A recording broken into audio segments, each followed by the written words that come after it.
Gary, where did you keep the gifts? I can't find them in the house. Oh, the gifts? I noticed a discomforting look on Gary's face. I affirmed, Yes, the gifts. What did you do with them? I sold them. What? Why the hell did you sell the gifts? I needed the money, so I sold them. Anyways, those gifts were of no use to you. Have you lost your mind? Those gifts were a relief to our pockets. Most of the gifts were essentials for the baby. Why are you creating such a scene out of these trivial things? Well, those gifts were gifted by my parents, so I can do anything with them. They are mine. Hello, my name is Molly. I'm a 34-year-old nurse married to Gary, who is a businessman. Gary has fishery farms where the fish is harvested and later exported to different places. Gary was a fun-loving, energetic man who was always so full of life. After my hectic hospital shift, I looked forward to spending my leisure time with Gary. Our life was moving smoothly for some time until Gary suffered a major loss in his business. The ship exporting the fish from Gary's farm overturned in a storm. Gary was a small businessman, and this loss was insufferable for him. He went into extreme depression. I tried to console him emotionally. Perhaps that was the only thing I could do to comfort him. I didn't have enough savings to help him recover from the loss. I cooked his favorite meals and took him out to his favorite pizza places and gaming parlor. I tried to comfort him as much as I could. Gary spent weeks lying on the couch and playing video games. We visited his farm for a few hours in the day and spent most of his time lounging on the couch, doing nothing. He didn't help me with the household chores either. It was difficult for me to manage the household chores after my stressful shift at the hospital. Being a nurse, I have to extend my shifts and sometimes work night shifts as well. Even on the days when I worked overtime, I cooked meals, cleaned the house, and did other household chores before calling it a day. Gary wouldn't bother to even clean his plates. To be honest, I was annoyed at this sight after a while. I might sound harsh, but these challenges were a part of business, and people dealing in these businesses should be aware of all the consequences. I have very limited business knowledge, but I understand that after a breakdown, one should get faster at his work, reanalyze and re-strategize the work instead of mourning over it. Wasting time on mourning over the loss would add nothing but more trouble for the business. Although I didn't say any of these to Gary, I gave him all the time he needed to nurse his loss. After a month or so, I mustered the courage to confront Gary on this matter. Hey Gary, I know you're feeling too low after that damage, but don't you think you should be moving on now? I mean, instead of mourning, shouldn't you focus on fixing things? Perhaps if you continue to have low spirits, things might get even worse for you. You're so insensitive and selfish. Molly, instead of being supportive of my situation, you are lecturing me about the business rules. Gary's reaction was very much expected, and I didn't mind those words. I knew he was feeling low, yet I wanted to put my thoughts to him. Honey, I know I might sound rude at this point, but I think you're damaging your business further by wasting this time, mourning over the last deal. Having said that, it's your business. I only wish good things for you. You know I love you. Gary was disgruntled by my words, but he preferred to plug in his earphones and concentrate on his video games. It took him more than a month to get back to his business schedule as usual. I felt relieved that finally things are getting normal. However, I noticed a gradual change in Gary's schedule. He had no routine for coming home. Sometimes he came after midnight and sometimes in the morning, and on some days he didn't come home at all. Whenever I inquired him about his odd routine, he would brush me off with his snarky response. Businessmen don't have shifts, you know. We are the owners of our time and work. His snarky response made me wonder about the reason for his growing arrogance. After a few months, Gary again suffered a loss, but this time he did not lounge on the sofa and mourn. Instead, He got moody and rough. The change was visible. He was no longer a happy-going person. He was more stressed, and for some reason, he was always in a hurry. God knows what he was up to. One day, Gary came up to me and asked me very politely, "Honey, I need some money to scale my business. I'm really in stress these days. Do you have any savings to spare?" I was shocked at this sudden ask. "Well, I've been running this house for the past many months after your business suffered that loss. Besides, I have lived my life on the edge, so I don't have enough savings." Yes, that's right. I was the kind of person who believed in enjoying my life to the fullest, at least in my 20s, so I spent most of my savings for traveling and exploring new places. My answer didn't go too well on Gary. He made a disgusted face. After a while, I too felt guilty for not helping him. I was saving as much as I could for a trip to Florida. I thought to myself, can't I sacrifice one trip for my husband? And the answer was yes, I can. Or rather, I should. As a married couple, we should help and support each other, so I decided to give the money which I was saving for my next trip to Florida. I was hopeful that he would pace up his business and things would be fine again. Unfortunately, that never happened. It was during this time I got pregnant. That was the happiest moment of my life. Gary was happy too, but he looked concerned. I was confused at his mixed emotions. "Gary, ain't you happy with the news? What's bothering you?" "I'm happy for the baby too, but..." "But what?" "I'm a little worried if I'll be able to give a decent life to the baby with my unstable income. Isn't the baby happening too early?" "The baby is happening just at the right time. I want the baby and I'll keep it." Gary was annoyed at my response. He wasn't ready to take up the responsibilities of the baby. I brushed it off with the thought that Gary was just too overwhelmed. Men usually feel overwhelmed by the news of the first pregnancy, and especially if it is not planned, because the baby adds to the responsibility. Honestly, I was also concerned about Gary's unstable income. It's extremely difficult to run a house and provide a good life for a child with just one income. We cannot just depend on my income alone, but I was also sure that once Gary becomes a father, he would understand his responsibilities and everything would be fine. I thought Gary would get serious with his work now, but instead, Gary was becoming reckless day by day. Borrowing money became a habit for him. He always had an urgent and exclusive reason for borrowing money. Sometimes it was on the pretext of paying his staff, and sometimes it was to invest in a new breed of fish. I was getting annoyed by him, but I didn't want to take extreme steps at this point with the baby inside me. I chose to ignore Gary as much as I could and just focus on taking care of myself and my baby. I was still okay to endure his last-minute requests for money until he was polite about the request, as I genuinely wanted to help him and bring him out of the situation. But over time, this request became an order. Earlier, his sentences were, "Honey, I'm so sorry to ask you for a favor again. I need $500 for X, Y, or Z reasons." But now, his sentences are, "Molly, send me $500 ASAP." I tried various means to know the reason for his increasing need for money, but every time I got one answer. "I'm in debt. I took some small loans to pay for my business, and now the interest is soaring. Hence, I need the money to repay the loan amount and the interest." Whenever I refused to pay, he would mess around like a 5-year-old, slamming the door, rattling the cutlery, and making a disgusted and wretched face until I gave him what he wanted. Gary's attitude was getting on my nerves. During the 7th month of my pregnancy, my parents-in-law arranged a baby shower party for me. I felt so grateful to them for doing this. I thanked my parents-in-law wholeheartedly. I was showered with thoughtful gifts from my parents-in-law, their friends and relatives.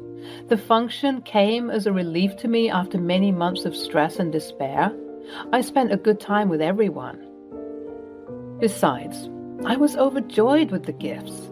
The guests were thoughtful to gift us with all the essentials which the baby would need in the initial few months. We were running tight on budget, and procuring all these items would have been very heavy on our pockets. The next morning when I woke up, I saw the living room was empty and the gifts were gone. I thought Gary would have kept it in the storeroom. I went to the storeroom to check, but there was no sign of any gift. Gary was not at home. I called him, but he didn't answer my call. When he came back, I asked him, "Gary, where did you keep the gifts? I couldn't find them in the house." "Oh, the gifts, I noticed a discomforted look on Gary's face. "Yes, the gifts. What did you do with them?" "I sold them." "What? Why the hell did you sell the gifts?" "I needed the money, so I sold them. Anyways, those gifts were of no use to you." "Have you lost your mind? Those gifts were a relief to our pockets. The gifts were essential items for the baby: clothes, the crib, blankets, strollers, and other toiletries." I was so disappointed on hearing this that I started sobbing. "You know I was relieved to have those gifts. It saved so much money we would have had to spend on buying them. We already have such a tight budget. How could we buy those things again?" "Why are you creating such a scene out of these trivial things?" "Well, those gifts were given by my parents, so I can do anything with them. They are mine." "Excuse me? Those gifts were for the baby. It was not for you to sell it for and fill up your pockets." Fine. Don't give me a moral lecture. I'll get all that stuff when the baby comes out." "How will you get that? Do you have the money?" Gary lowered his gaze, and I knew at once that he didn't have the money. I rolled my eyes and said, "Give me the money you got after selling the gifts."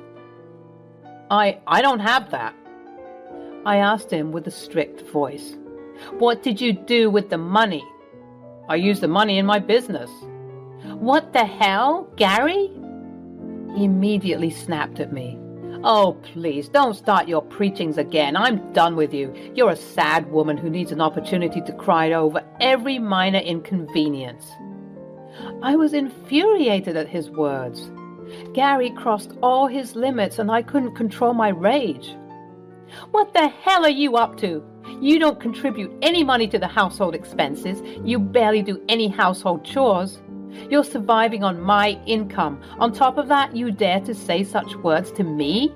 Instead of helping me, you are adding to my problems." "If you have so many problems with me, why don't you leave me? At least I will be able to live peacefully in my house. I feel suffocated to be around you. You disgust me." I had no energy left to argue with Gary. He was getting unreasonable. I bit my tongue and went into my room, slamming the door behind me. I knew something was wrong with Gary. I suspected him of having an affair and that he was spending the money on his mistress. I decided to dig up the information. That night, I jinxed Gary's soup with a little sedative, which was just enough to put him into a deep slumber. After I ensured that Gary was in deep slumber, I unlocked his phone using his fingerprints. He was in deep sleep to be woken up by this. I scavenged his phone, carefully going through all the emails and chat messages. After an hour of investigation, I found the missing piece of the puzzle which solved the mystery. I was anticipating messages and photos of Gary's mistress, but what I found was far more troublesome than an affair. Gary got into illegal drug activity. Yes, I was shocked too. All this started after he incurred the first loss. To make up for the loss, he took up the illegal task of exporting the drugs through his fish. People who are into fishing businesses know that illegal drugs are transported from one place to another in fish and meats through the cargo. I was unaware of this business. Drugs? Seriously? The email revealed that Gary was reluctant to get into this activity at first, but he was tempted into this for some quick bucks. The dealers lured him as a fix to his loss-making business. Gary started it as a one-time activity and a quick fix to recover his business from the loss. Needless to say, quick money is more addictive than drugs. Eventually, he got more and more involved in this. He started enjoying the illegal business and easy money. This was the reason for his sudden arrogance. Illegal business is a slippery slope, and Gary too slipped towards his downfall. It took him down in no time. The second loss which Gary suffered was bigger and more horrendous. The second time, when the ship overturned, not only the fish but the drugs too were engulfed by the ocean waves. The drug dealers were torturing Gary to pay for the losses, as it was Gary's responsibility to transport it safely. I figured out all this information from the conversation Gary had with the dealer. I could no longer stay with a criminal. Besides, I'm a nurse and I've witnessed the suffering of people because of drug abuse. It is morally and ethically wrong. I collected all the evidence which was required to prove my case, cleaned all the history of tampering, and kept his phone back. I couldn't sleep for the rest of the night. The next morning, while Gary was still asleep, I packed my bags and left the house. I went to my colleague's house and narrated everything. She was my trustworthy friend. I was too scared to lodge a police complaint by myself. I was worried that the evidence I collected from Gary's phone would take down a lot of people along with him. So if he or any of his acquaintances get to know that it was me who has exposed them, then I might get into serious trouble. My colleague had a cousin who was a lawyer. She called him up and he was there at her house in no time. The lawyer suggested that I can provide all these details to the police anonymously. The police would conduct an independent investigation, and if my evidence turned out to be true, the police would register the case on their own and arrest the suspect. I would come out clean. I followed the lawyer's suggestion. He had contacts in the police department, and I gave all the evidence to the police as an anonymous person. On the other hand, when Gary woke up in the morning, he saw that I had left the house with some of my belongings. He thought that I was angry with him because of the gifts.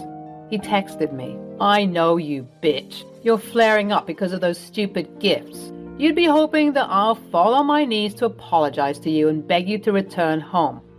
I'm not going to do any of it." I saw his message and I ignored it. I was happy that they had assumed this. It would give me the time to execute my plan without Gary getting suspicious of my absence. I was a 7-month pregnant woman going through this turmoil and plethora of emotions. I was terrified with the thought if Gary finds out that it was me, he might try to harm me or my baby. I was in extreme adversity. As we planned, the police took a week to investigate the matter. The evidence had the contacts and conversations that Gary was having with the dealers. My colleague suggested I stay with her until everything is sorted. After a week, I got a call from the lawyer that the police investigation had confirmed that my evidence was true, and Gary, along with a few others, would be pressed with criminal charges. I didn't know whether to be happy about this news or if I should be sad that Gary would be behind bars. I was still anxious. After a few hours, I got a call from a number. When I answered it, Gary was on the other end. I was trembling with fear, wondering if he already knows the truth. Gary spoke to me in a fearful tone. "Babe, I need your help. The police have arrested me. They have pressed charges of some drug-dealing activity. I'm innocent. I know you are still angry with me for that gift thing, but please help me now. Get me bail and a lawyer. We can sort out our differences when I'm out of here." I sighed with relief that he didn't know the truth. "Gary, I don't want to be associated with any criminal. Forget about the bail. I'm going to break all ties with you. I'm filing for divorce." I hung up the phone without giving him the chance to speak. This was my plan. The lawyer had suggested that once Gary is arrested, I can file for divorce on the grounds of disassociation from a criminal. Neither Gary nor any of his acquaintances would suspect my move, and I could be safe. The news of Gary's arrest reached his parents. After I denied the help, Gary called up his parents and they too refused to help him, stating that it would damage their reputation if they support a criminal. This made my plan easier. I filed for the divorce and it was settled smoothly. A year has passed since that incident. I gave birth to a gorgeous baby girl. When I look back to those times, I pat myself for following my instinct and sleuthing on Gary. Had I not done that, Gary would have still sucked all my money like a parasite, or God knows, he might have harmed me or my baby. Criminals have no morals. The fact that it was me who has given all the evidence to the police remained a secret between me, my colleague, and the lawyer. I'm living with my parents for the time being, until the baby grows up. Gary's parents are helping me with the child support until he's out, which I doubt to be any time soon. Quick money could be an easy way out, but more often than not, it leads to a slippery slope of adversity and crime.